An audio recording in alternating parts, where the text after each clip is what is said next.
So dapat po dito sa church, pagka meron tayong bago, ang una po nating ma-express ay ngiti sa labi. Dahil ang Diyos ay nakangiti sa atin. At higit sa lahat, siyempre nakangiti ang Panginoon doon sa mga nag-aakay talaga. Yung mga naggagawa ng effort, nag-expend ng pera para lang makapag-akay, magdala sa Panginoon ng tao.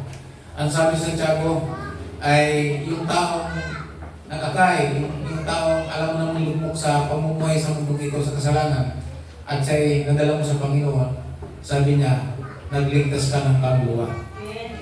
Sabi naman ng Daniel chapter 12, parang dituin sa langit na magniningning sa tahanan ng Diyos ang mga taong nagkakaya sa kabuliran. Yun po yun. Kaya uli ng Panginoon sa umagang ito. Ngayon po ay nagpe-pray po tayo na tayo po ay palaguin ng Panginoon. Amen po ba? So, ang paglago ng simbahan ay hindi tsampa. Ang paglago ng isang tao sa Panginoon ay hindi tsampa. Ay lagi po natin sinasabi yan ang Panginoon. Sinasabi po niya na yan ay intentional. Ang paglago ay hindi po bunga lamang ng panalangin ang pag-iyak sa Diyos. Di po ba, kung gusto nating mag-ani, anong kailangan ng requirements? Matuto tayo magtanim ng salita ng Diyos sa tao. So prayer and crying, or crying in tears with prayer is not enough. Kailangan nating magtanim. So yung umaga, yung po ang gusto nating i-deliver ngayon. So, pagka tinatanong po natin yung paglago ng church, ay meron pong gamit ang Diyos doon. Pag ang church ay hindi lumalago, may salarin. Kaya ang topic po natin ngayon, ang salarin. Sabi mo sa katabi mo, ang salarin. Pagka, sabi mo sa katabi mo, pag hindi ka lalago kayo, may salarin. May salarin. So, pag-usapan natin ngayon ang salarin. Kasi hanggang hindi natin nakikita to, hanggang hindi ito nakikita ng pastor, at ang bawat isa sa atin, ang church never grow. Yung target natin na 100 disciples this coming March, ngayong taon, hindi mangyayari yun. Hanggang hindi natin nakikita ang salarin. Noong ako po ay nagpapamentor, sinabi niya ito sa akin at hindi ko po kaya matanggap. Pero nung bandang huli, naunawaan ko po tama na. Talagang may salarin. Now, in this Bible na binasa po natin kanina, diyan natin makikita ang salarin. Kaya kung ikaw ay hindi lumago, may salarin. Mayroong hindi gumanap sa kanyang tungkulin. Tingnan po ninyo, ang Bible ay maliwanag, pakibukas na arusan. Basahin po natin sa New Living Translation sa English muna, bago po natin basahin sa ibang translation, tapos Tagalog. So, nandiyan po sa screen. Ephesians chapter, binasa kanina ni Sarah sa Tagalog. Sa verse 11, sabi niya, now, these are the gifts Christ gave to the church. Ano daw po meron? Ano daw po ang ibinigay ni Lord? Gifts. The word gifts. Gifts. At sino yung gift? Sino yung mga gift? Sabi niya, the apostles, the prophets, the evangelists, and the pastors in teachers. Sino daw po yung regalo ng Diyos sa church?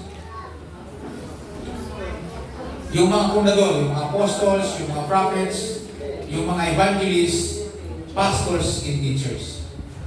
So these people, this kind of gifts, ay kaloob ng Diyos.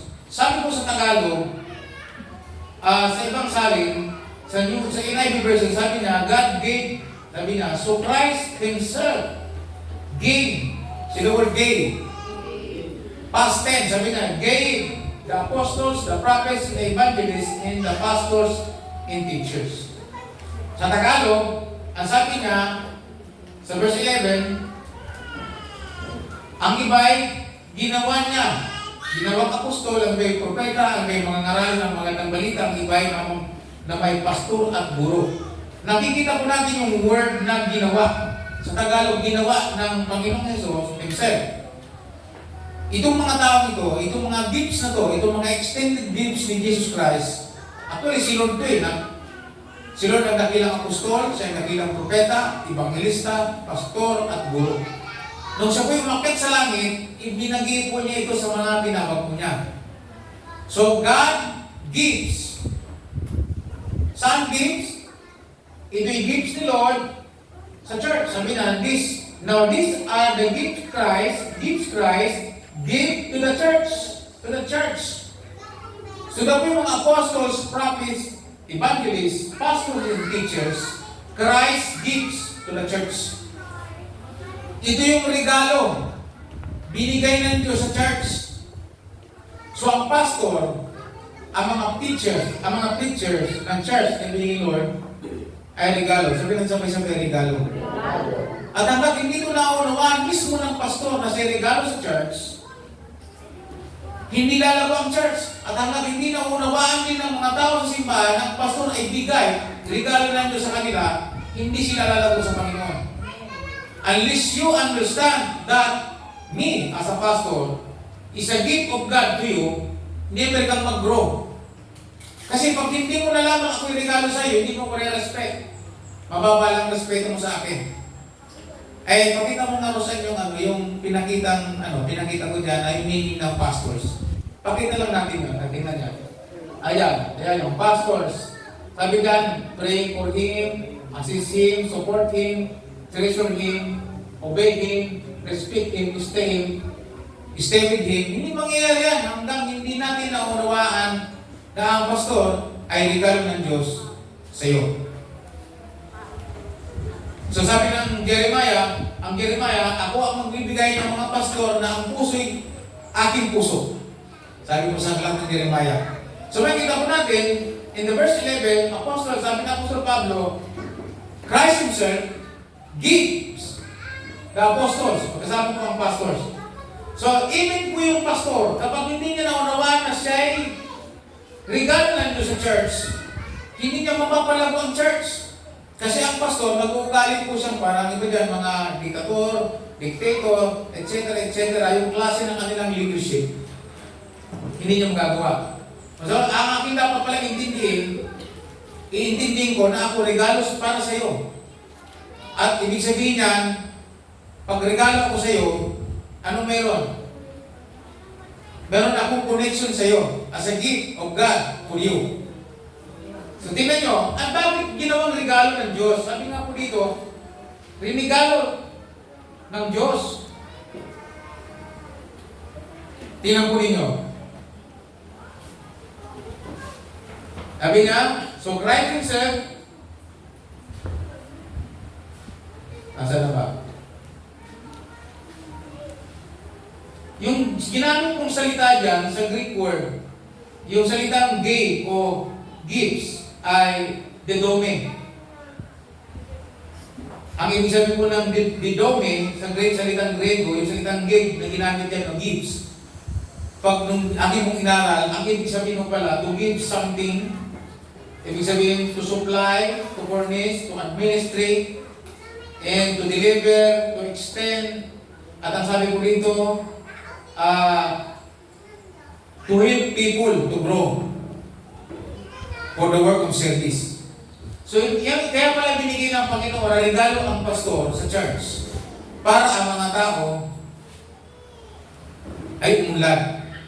Ngayon, kung ang church natin ay hindi umunlad, may problema sa akin. So, ang salary, na kanino? Sinong salary? So, kaya ang pastor dapat umayos ko talaga. So, I decide to myself, ang sabi ko, mag-aayos talaga ako. Kasi, kung hindi ko may bibigay ng full support ang aking buhay sa gawain ng Panginoon, never talaga lumako. Kasi ang mandate ng Panginoon sa Matthew 28, mababasa po nyo, gumawa ng alagad, raising and equipping. Gawing alagad. At pagkatapos i-equip. So hindi siya madaling trabaho. Ito talaga yung matinding trabaho. So ang unang dapat natin makita, kaya nga po nag-decide po kung i-preach ko ito sa inyo, para makita po ninyo kung ano ako sa inyo at kung ano naman kayo sa akin. So, tinatawag ko dito, ako ko'y regalo, hindi ko o kalaban. Kasi minsan sa mga simbahan, nakita ko ang mga tao, kalaban ng pastor. Pag ang pastor naman, kalaban ng mga tao, tinatawag niya membro. Kaya sa atin po, walang member. Ang meron tayo, disciples. Kasi ang ginawa ko natin, ang lahat ng mga tao natin, disciples, meaning student, mga estudyante. Kaya ang church po natin ay campus. Kaya pag unti-unti tayo nag-aayos ng simbahan, lalagay po natin dyan, PMC Base Camp, campus. Kasi lahat ng tao ay mag-aaral ng salita ng Diyos. And then, bakit sabi dun sa reminders natin na kung ano dinadala tuwing linggo, Bible, notebook, ballpen, para mag-aral at mag-take note, para mamaya po sa ating, mamaya kung may learnings po tayo, mga bago po natin, encourage po natin na sumama sa learnings, yung mga akay po ninyo, para maano po sila, matulungan sila sa kanilang pangangailangan. So makikita po yung una, ang pastor ay regalo. Sabi ko sa verse 12, tingnan sa verse 12. Sabi sa verse 12, balik Rosan, ang regalo nito, ang mga pastor at guro, regalo. Makikita po nyo dyan, naka-highlights po dyan, sabi niya, bakit? Sabi niya, their responsibility is to equip God's people to do His work and build up the church, the body of Christ. Ang pastor, kaya binigay ng Lord sa church, meron po siyang tinatawag na responsibility. Madaling magpastor. Pero, yung responsibility. Sa mga tatay, madaling magtatay. Pero kapag hindi na unawaan ng tatay ang kanyang responsibility, mahirap maging ama sa bahay. Amen? So yung tatay, kailangan maunawaan niya kung anong kanyang tungkulin sa kanyang sambayanan. At yan ang dahilan, yan ang problema sa aming pamilya na aking pinanggalingan. Because my father, invite sa akin, yung tatay ko po, hindi niya naintindihan yung kanyang responsibility as a father. Pinapagyon kami ng more than 25 years. Buti na lang nakakilala sa Panginoon, inakay po niya ako sa Panginoon.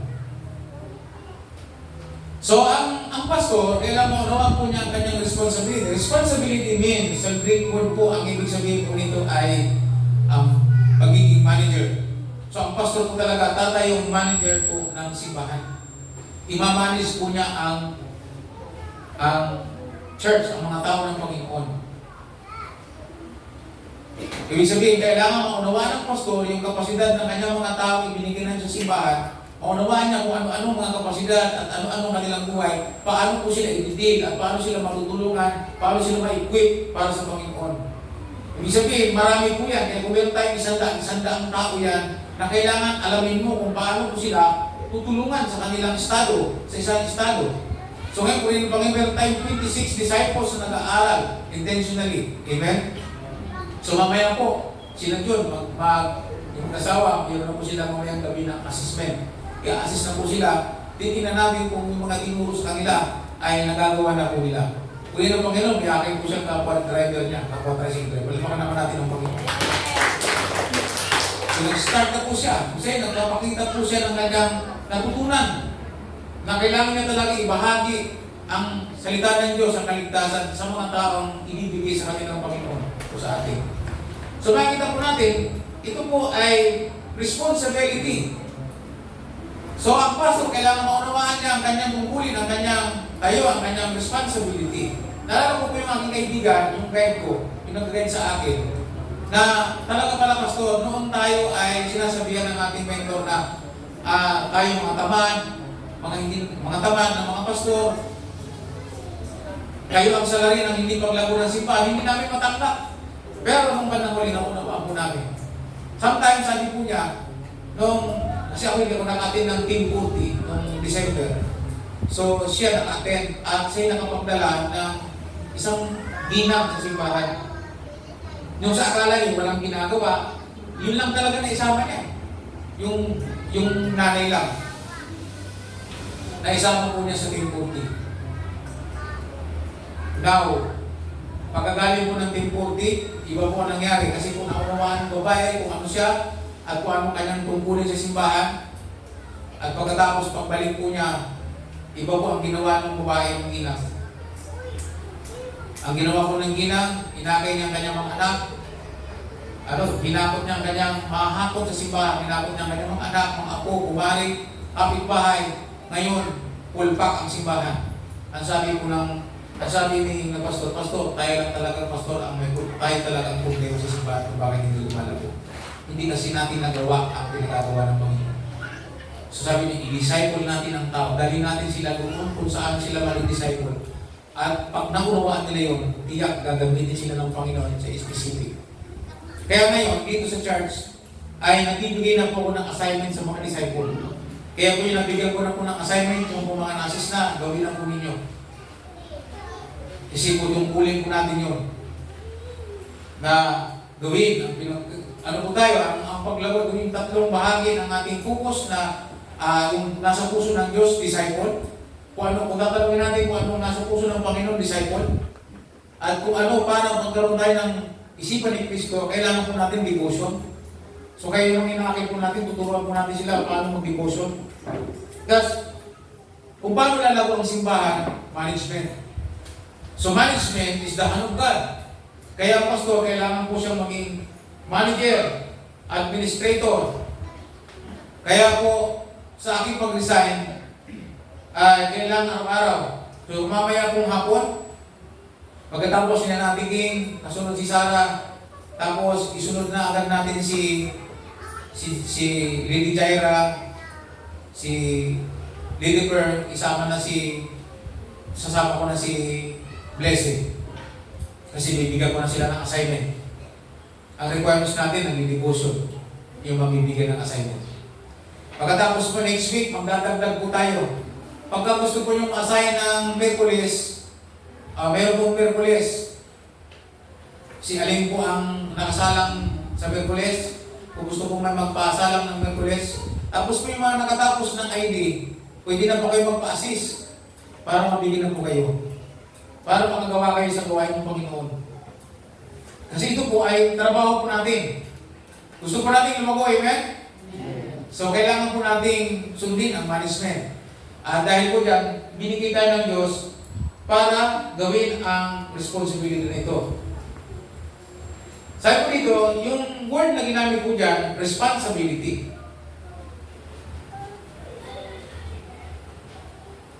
Ang responsibility nila, sabi po niya, yung word na responsibility, mabigat po siya. Kaya po, pagdating ng araw ng paghukom, ang mas mabigat na pagsusulit yung pastor.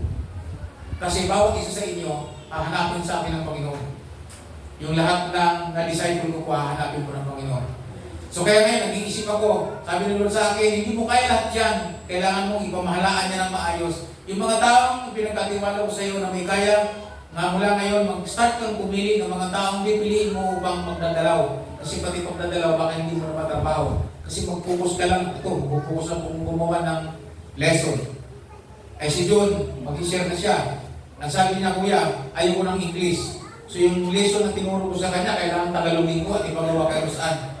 Kasi baka pag nagturo siya, nosebleed din tuturuan niya. Ay, meron siyang akay ngayon, sisiran niya. Paano? Anong gagawin niya sa kanyang inakay? So makikita po nyo, kailangan Tagalogin ko yun. Magsusunod naman tayo ng kilay na Tagalogin ko, tatrabuhin ko natin ngayon para mas madali po maintindihan po yung itinuturo. So ngayon, trabaho, meron po tayong EID. So makikita po natin, yung word na ginamit po dyan, yung pastor is a gift. At ang kanila, meron silang responsibility. Meaning to say, management, pamamahala, pamumuno, para po mapalago ang bawat isa atin.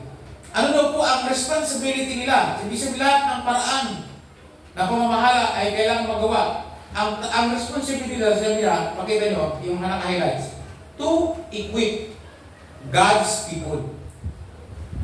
Ang responsibilidad ng pastor ay as an equiper, equip ang mga tao ng Diyos. So, ibig sabihin po, itong pulpito, every Sunday, hindi po ito nakakapagpalago. Itong pagdalo nyo ng linggo, hindi po ito nakakapaglago. Ito po yung nakabibigay lamang sa atin ng motivation. Sino word motivation? Namumotivate tayo, nag-guide tayo kung anong pwede natin gawin. So ang nakakapagpalago talaga sa atin ay intentional discipleship. Mula sa devotion is intentional. Pag hindi natin intentional na turuan mag-devotion ng tao, hindi siya mag-devotion. Unless makita niya. Ganda po ng devotion mo ngayon. Na ang sabi ng Panginoon sa Matthew 9, sabi niya verse 35, sabi niya, tingnan mo ang tao, napakaraming tao, nahabag ang Panginoon. Sapagkat, sabi niya, maraming anihin, ngunit kukunti ang manggagawa. So, ang paglago ng simbahan ay depende sa mga disciples na marunong gumawa ng alagad. Kaya mga kapatid, ang sabi niya doon, kaya manalangin ko sa Diyos, sa nagmamayari ng anihin, na siya'y magpadala ng maraming manggagawa. So, ang tinutukoy nila na anihin mga tao. So, kaya, kung ang lahat sa atin maging disciple, matuturuan, ma-harvest ko talaga. Matututo ko sila sa salita ng Diyos. So, kaya ang trabaho ko, equip ang God's people. Para saan? Ang sabi ko sa NIV, to equip His people for the works of service. The good works. Para daw po ang mga tao ng Diyos matutong ma-equip sila para sa trabaho. Sa service ng Panginoon. Ibig sabihin, kung si John na-equip ko siya, maturuan ko po siya paano mag-share ng tamang presentation, kung paano nila ipapakilala ang Panginoong Jesucristo sa tao, magagawa ko niya. Pero kung hindi siya na-equip, hindi niya magagawa, hindi siya makakapagtrabaho ng maayos. So kaya talagang matindi po ang aming responsibility. Salamat na lang sa Panginoon, meron tayong 26, tapos yung isa na bumalik pa ng Bulacan. So kailangan mo palang tingnan yun. Sa devotion, aking pong ina-update ang kanyang devotion. So, malaki-laki ang trabaho ni Rosuan, iniwanan siya ng kanyang disciple. So, ano mangyari sa kanya? Update niya ito. Through online. Kaya mga kapatid, ngayong umaga, yan po ang tatlo na makita po ninyo. Sabihin mo sa katabi mo, ito palang pastor ang salary. Kung hindi, bakit hindi ako lumalago? So, kung bakit hindi ka lumalago, ako ang may problema doon. So, ako naman bilang pastor, kailangan kong makita yun. Halimbawa, pag tinignan ko si Aling, paano ko pamamalaan si Aling? So ngayon, puri ng Panginoon. Naka-session 1 na yan. Palapakan natin ng Panginoon. Naka-session na siya. So wala na daw atrasan. Sabi niya, nung tinanong ko doon, tutuloy ka po ba? Sabi niya, wala nang atrasan to. Tutuloy. Kaya mga kapatid, ang paglago ay hindi tsampa. May bihikulo ang paglago.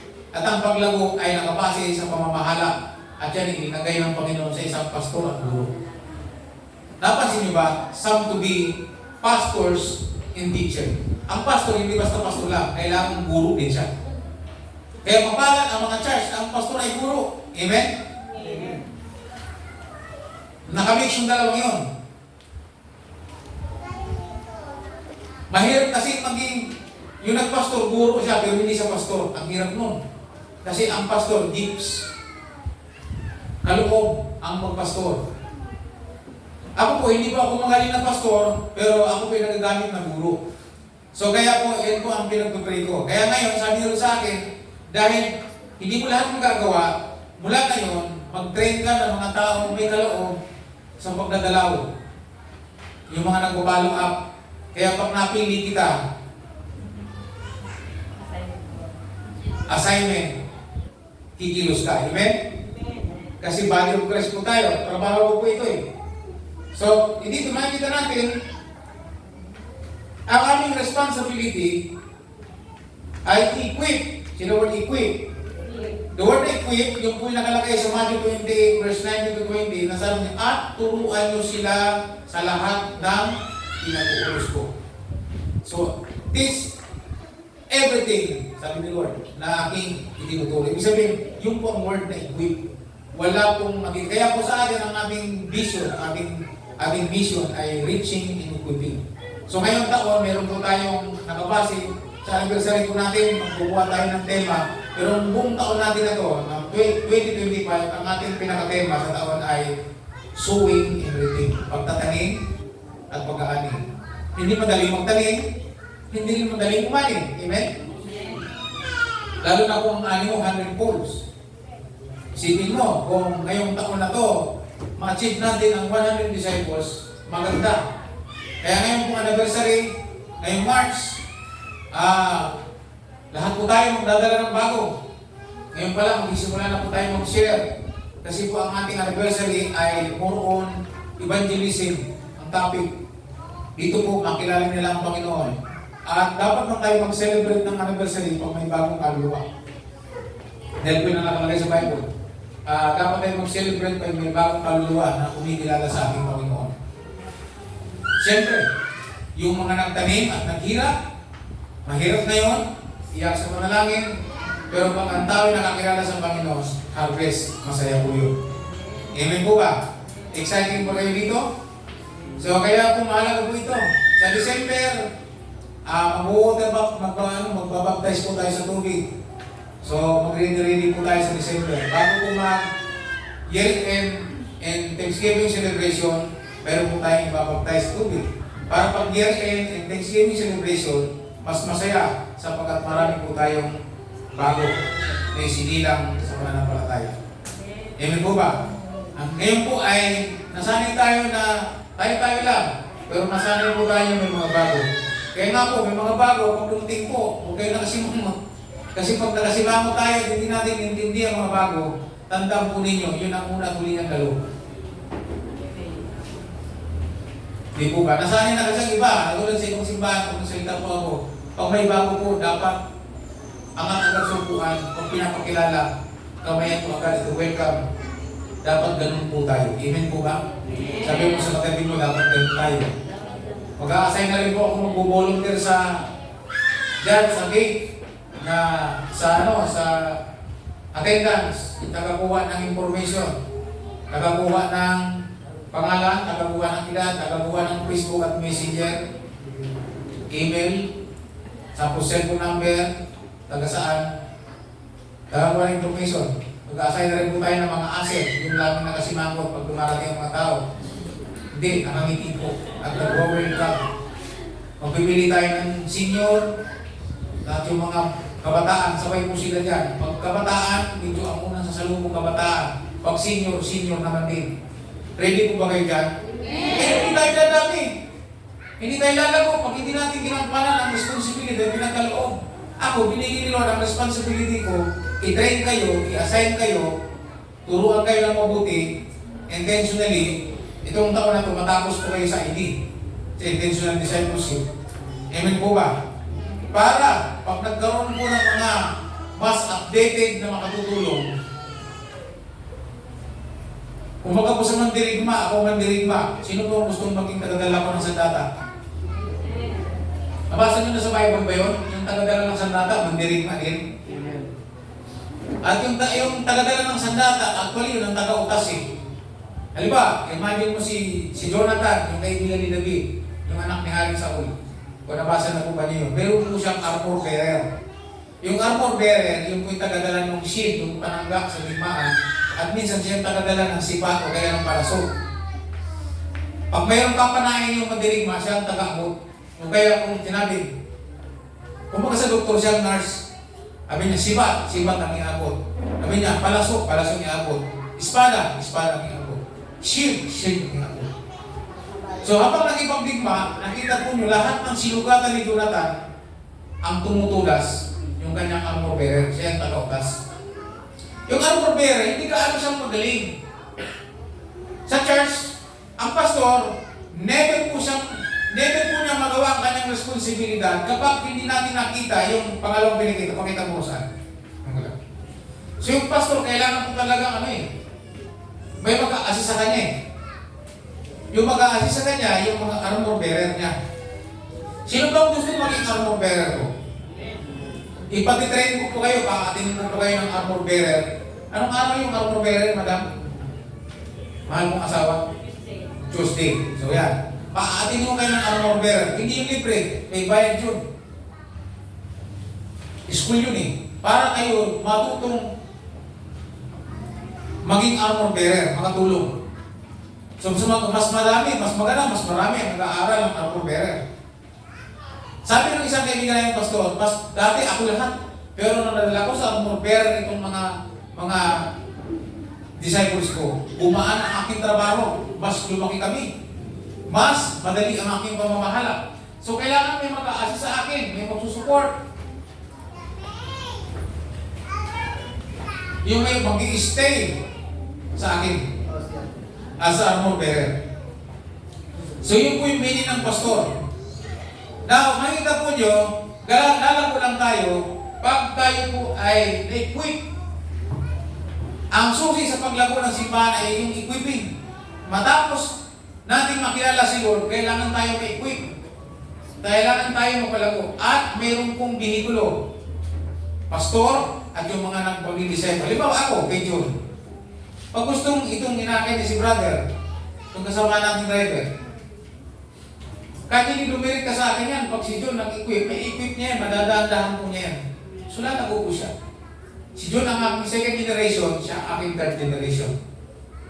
Amen po ba? So magkaroon lang tayo ng third generation, ikaw, yung aking second generation, magkaroon ka lang ng third generation ko. Lalago na po tayo. So bawat isa sa atin, parang sinasabi ni Ninong Uno, kinamatayan niya na nga lang yung kanyang prinsipyo na is one, bring one. Ang bawat isa yung magdala ng isa. Hanggang namatay siya, hindi niya nakita na may nagdadala. What is the problem? Ang problema, yung nagsasalita, yung pastor, hindi niya equip ang kanyang mga tao sa simbahan. Umasa lang sa pulpito. So, yung pulpito, yung message ng pastor, kahit gano'n pa kaganda, hindi na nakapagpalago, nakakapag-motivate lang. Halimbawa ngayon, nagandaan ka sa sermon ko ngayon, ang ganda ng sermon ni pastor, nakaka-bless. Malilimutan ko yun sa loob ng isang linggo. Pero iba yung intentional discipleship kasi meron ka talaga nag-aaral ka kasi. Anong pagkakaiba ng aral sa hindi? Tingnan po ninyo, kung hindi tayo maging estudyante ng salita ng Diyos, tingnan po ninyo, anong pagkakaiba ng nakatapos sa hindi? Alala ko tuloy na naman si Adino. Magpalay naman ang Panginoon na nakabalik sa Panginoon si Adino. Si Adino po, ayaw na mag-aral. Nung time na edad po niya, bata pa, magiginto sa ilog. Magiginto na lang kasi sa ilog kasi marami nang magginto sa ilog mula dito hanggang doon. Eh nakakapuno siya ng intimate eh. Dati, nakakaipon. Ang sabi ko sa kanya, Dino, makinig ka mabuti at pagpapalain ka ng Panginoon. Mag-aral ka, magtapos ka, dahil iba ang pinag-aralan. Pwede ka dito sa mundo, pwede ka sa baba. Ang walang pinag-aralan, mananatili ka na lang dito sa bundok. Ang sabi ko sa inyo, ang gintong yan sa ilog, mauubos siya dati ang panahon. Pero mananatili ka lang dito. Mag-aral ka. So, nakinig po siya, nag-aral po siya. Hanggang sa nakatapos, nag-teacher. At alam nyo ilang days na bigo sa board exam. 12 times po siya nag-board exam, hindi sumuko. Hanggang sa nakapasa. Now, makinig po kayo. Sabi ko na sa pamangkin ko, si Carlo ayaw na mag-eskwela, na lagi napapatrumol sa eskwelahan, kahit sa pag-aral may trumol, nakakasumpok ng kaklase, kasi ilipat na ibang eskwelahan hanggang pinauwi ng Iloilo. Nasabi ko sa kanya, kung ayaw mo na mag-aral, uso pa mo nun yung lagi noon. Mag-train ka ng paano magpawis ng kawis sa gubat o construction, sapagkat yun na lang ang pwede mong marating. Wala ka ng asenso, diyan ka na lang talaga. Kasi hindi ka mag-aaral eh. So gusto mo bang ganyan? Mabibigyan ka ng trabaho. Regular people. Nakikita niya, hindi, mag-aaral ako to. Sabi ko dun sa pamangkin ko, hindi daw na po siya mag-aaral dahil may pera naman ang tatay niya, ang nanay niya may kwarta naman. So, hindi siya mag-aaral. Sabi ko sa kanya, mali pa po yun. Siguro mga 7 years old, ayaw na mag-aaral. Pinakita ko sa kanya, nakikita mo yung nagtatanim ng palay. Yan yung mga anak na hindi na nakapag-aaral. Gusto mo ba yung ganyan? Ay, hindi. Sabi ko rin, eskwela ako, ayaw ko magtarot. Tarot ng palay. So, balik po tayo dito. Iba po ang aral sa salita ng Diyos. Iba po yung na-equip. Sabi na sabay-sabay equip. Isip yung mga nakapag-aral sa salita ng Diyos. Kaya mayroon may paraan sa pag-aaral ng salita ng Diyos. Yung mga hindi na makabasa, pwede pong audio. High-tech na ngayon. Hindi mo na kailangan ng tagabasa. Pindot ka lang sa cellphone, download sa cellphone, makakapakinig ka na ng salita ng Diyos. At yung nakakaalinag pa, pwede mo magbasa, magpaturo ng devotion, mas maiikot ka po. Mas magandang ikaw mismo nakabasa kaysa narinig mo lang sa pastor. Karamihan ang naliligaw. Alam niyo kung sino? Alam niyo kung sino ang naliligaw? Karamihan sa mga tao, yung nakikinig lang at tagasagot lang ng amen. Yung masyadong tiwala, hindi ko sinasabi ko, kayo magtiwala sa akin. Kundi ang sinasabi ko, basahin sa Bible ang aking ipinangangaral sa pamamagitan ng inyong pang-araw-araw devotion. Para masimulan. Yun po kasi ang trabaho ko eh. Ma-equip po kayo sa salita ng Diyos at dahil yan, magagampanan po natin yung work para sa Panginoon. Kaya sabi niya, for the works, ginawa ito, ang kanilang responsibility, ang pastor ay to equip God's people, ang sabi niya, for the work of service. Sino word service? May paglingkod natin ang Panginoon sa iba. Gusto niyo po ba yun? So kahit nga po bago, magagamit ng Panginoon pag naturuan agad natin.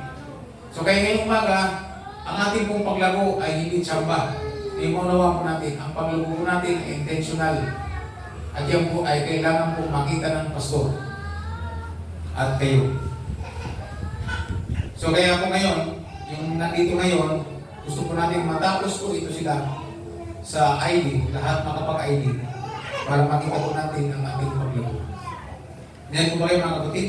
Maganda po ang ating tinuturo. Lahat, tungkol sa budgeting, tungkol sa income, paano yung pamamahala. Yung management po ng ating mga kasalakihan, sino po ang naturuan na? Ang ganda. So mamamanis po tayo, lalaki po tayo, unad tayo, hindi po tayo mananatiling ganito lang. Pag napamalaan po natin ng mabuti, ang lahat ng bagay sa atin, tinuturo ko dito sa church kasi kasama po yung sa akin, yung management. Word na responsibility simply means management. You know what management? Management po talaga yung responsibility.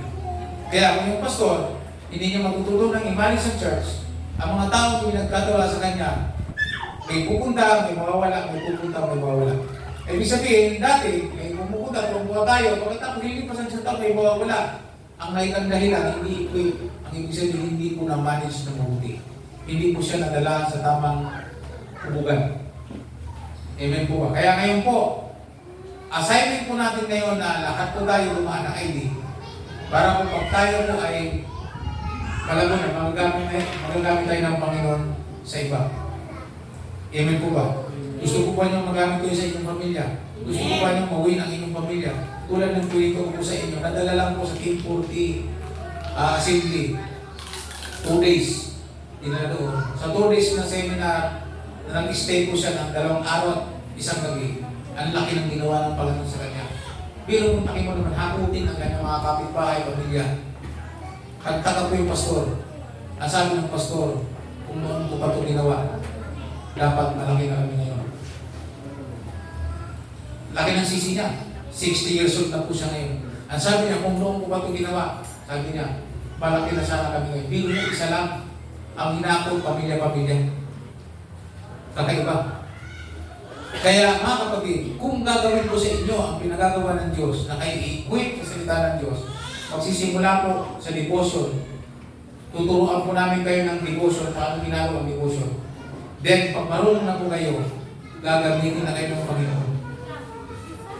Kasama po yung mga seminar training natin na mga ginagawa po natin. So kaya po mga kapatid, yan po ang aking tungkulin sa inyo. Meron po akong tungkulin sa inyo na kayo po ay i-disciple, gawing estudyante ng salita ng Diyos. At kapag natutunan po niya yan, lalago po kayo. At dahil yan, walang mawawala. Mayroon mang mawala, pinili po niya yun. Amen? Walang mawawala dahil nadaya sapagkat ang tao nagde-devotion. Alala ko si Rose Jane pag nagde-devotion. Lagay sa dulo niya, lagi nakalagay sa kanya, #pag-devotion araw-gabi upang hindi madaya. Eh siyempre, nagpapasa na po silang mag-asawa araw-gabi. Kaya kung mayroong mga naral sa kanilang iba, hingidian na lang nila. Hindi naman sila makikipag-away, pero aral nila ang truth.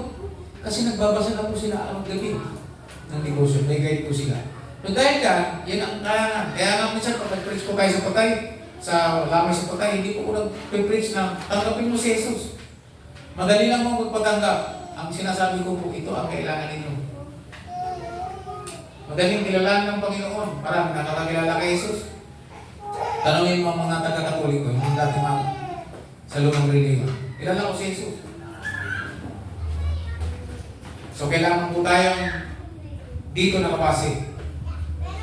Amen po ba? Meron po ba kayong Bible? Nag-pray po ako kayo na sana church, makabili tayo ng project po natin ang magbili ng Bible para yung mga bago. Tuturuan natin mag-devotion, bibigyan natin ng Bible. Para pagdating ng araw, kung gusto nyo bumili ng magandang Bible na gagamitin, siya yun. Yung ating responsibility, nakuha po natin. Andyan po ba kayo? May Bible, taas po ang walang Bible. Yung po walang Bible. Taas ang kamay na walang Bible. Taas ang kamay nyo, ganyan, hindi yung namin ganyan. Walang Bible. Yan na ibig sabihin, hindi nagbabasa yan, dahil walang Bible. Ayun po mga pastor, ang sinasabi, may cellphone pa kayo? Benta nyo yung cellphone nyo, bili kayo ng Bible. Ako hindi ko sasabihin ko. Magagawa ko ng paraan sa pamamahala ng simbahan na may provide ka ng Bible mo. Pero kung gusto mo ng mas magandang Bible na talagang para sa iyo, then natuto ka na, ikaw na lang bibili. So yung mga disciple ko na, hindi ko na bibilihan yan. Bili na lang sila. Di ba? Nagaganda si Ate Luma. Iipunan niya daw yung magaganda ng Bible. So mamaya po, next week, yung walang Bible, magpalista. At manalangin makabili tayo ng Bible. Andyan po ba kayo? So ano ang kailangan po natin maunawaan yan? Anong learning po natin ngayon? Pagka-church hindi lumago, sinong salarin? So kaya, may sisisihin.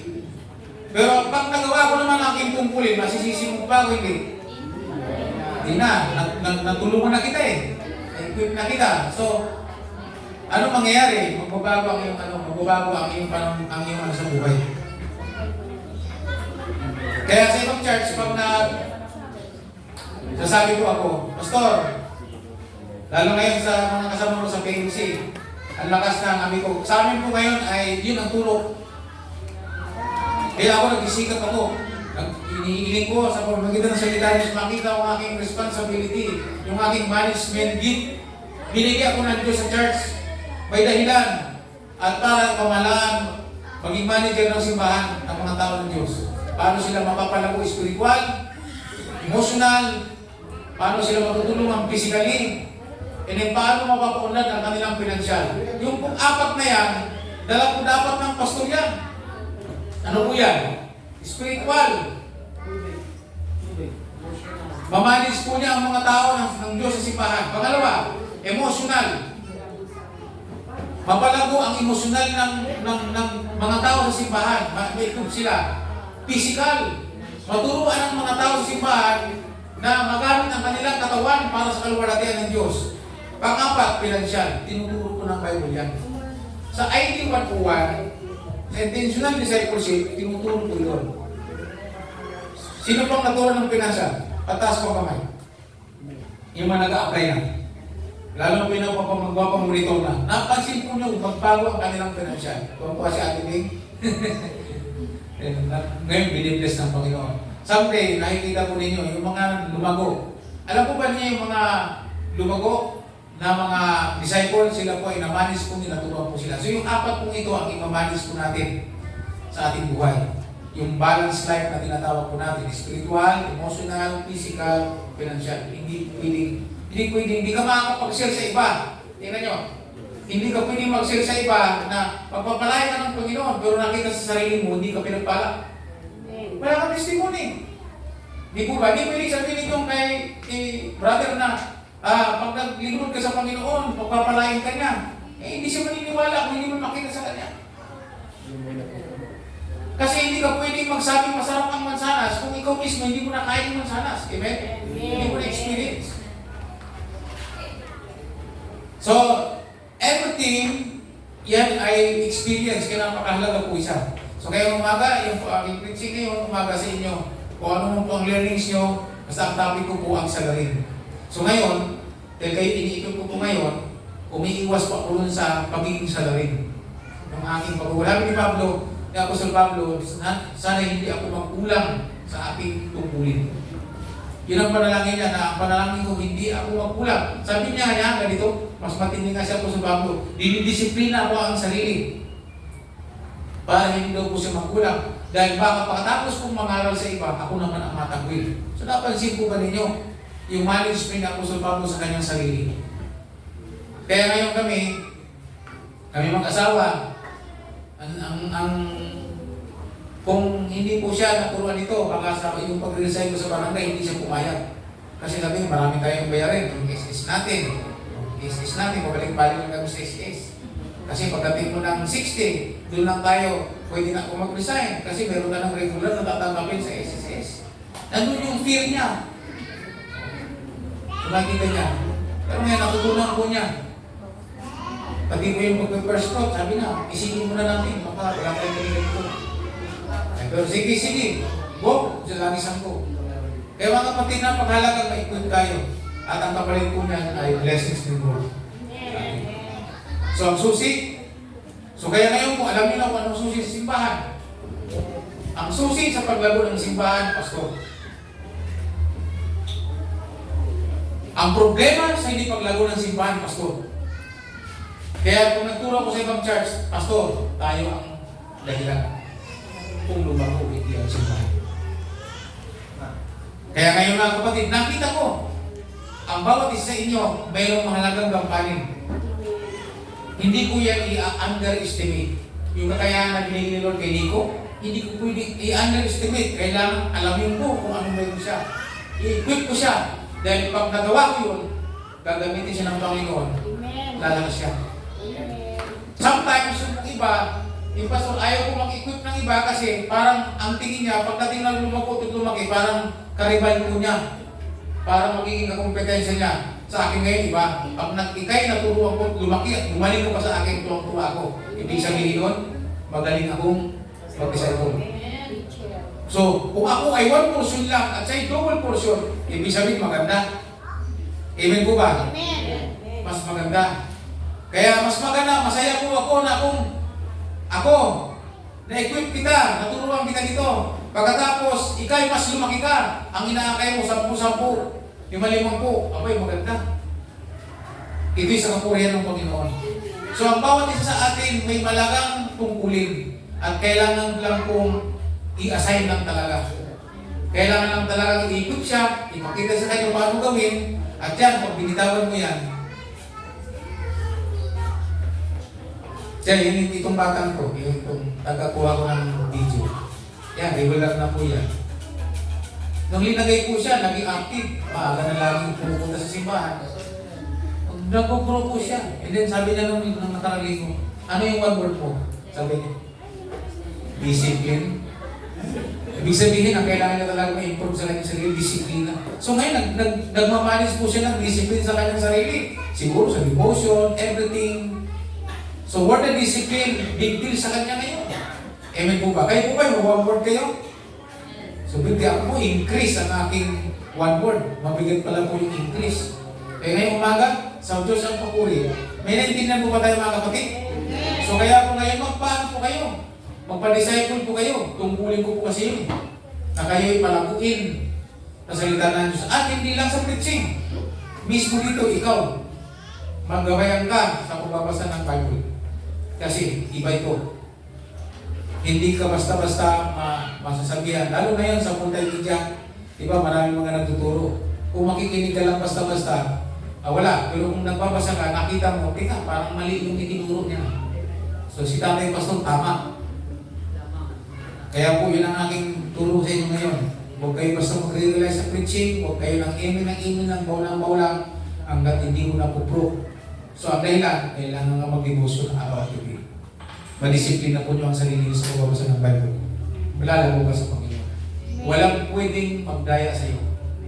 Kasi meron kang Word of God, araw at gabi. So ang challenge po natin araw at gabi, bago mag-almusal, magkape, basa na ng Bible.